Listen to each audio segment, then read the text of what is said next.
Good evening. A Korean Air Boeing 777, a 777 back in the sky tonight after spending nearly 24 hours on the ground in Comox. Just after 5 this afternoon, the flight crew was given the all clear, and the long-range jet roared down the runway at CFB Comox.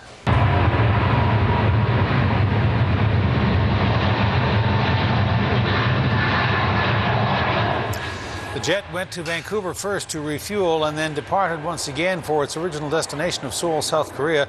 All of the original passengers and crew were on board for the takeoff. RCMP confirmed that there was no threat found on the plane or on any of its passengers. The jet was escorted in at about 5:30 last night by U.S. fighter jets after someone called in a bomb threat to the airline's offices in Los Angeles. Passengers were held on the aircraft for hours, then brought to local hotels for the night. They spent the day being searched and interrogated. CTV's Scott Cunningham reports. They had hoped for breakfast in Seoul, Korea. But today, more than 100 travelers take their toast and cereal in the Comox Valley. First, it was kind of disturbing that the pilot told us that we're turning back and landing.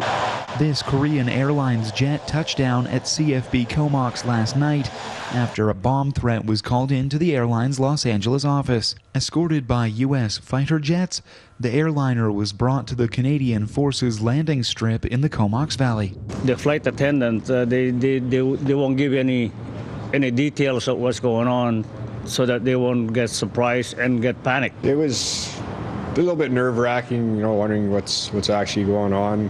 It didn't take long for passengers to learn why they were diverted. Within seconds of touching down, RCMP and military officials surrounded the plane.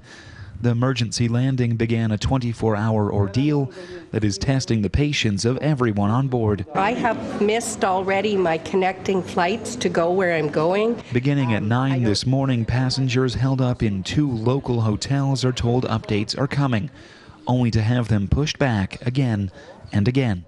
RCMP, they are checking all those things in the Comox airport. So right now, to checking baggage, everything is running a little late. As airline staff attempt to put out fires, RCMP turn things upside down. Investigators saying before the plane can move, all 149 passengers and crew will be questioned. I think they have to do their due diligence, which is cool in a threat like this, but it's just taking a long time. Everybody's getting a little antsy. Frustration is something RCMP say they're ready to deal with. Investigators are taking a thorough and complete look at this bomb threat, as it is the second one called into a Korean Airlines flight in the past 2 weeks. Late into the night, RCMP and military specialists swept the jumbo jet. Investigators would not go on camera, but did say they have found no evidence of a threat on board. The flight brought to the Comox Valley by a bomb threat will point its nose back to Vancouver late this afternoon, where it will refuel before once again taking off for its original destination of Seoul, Korea. Scott Cunningham, CTV News, Courtney.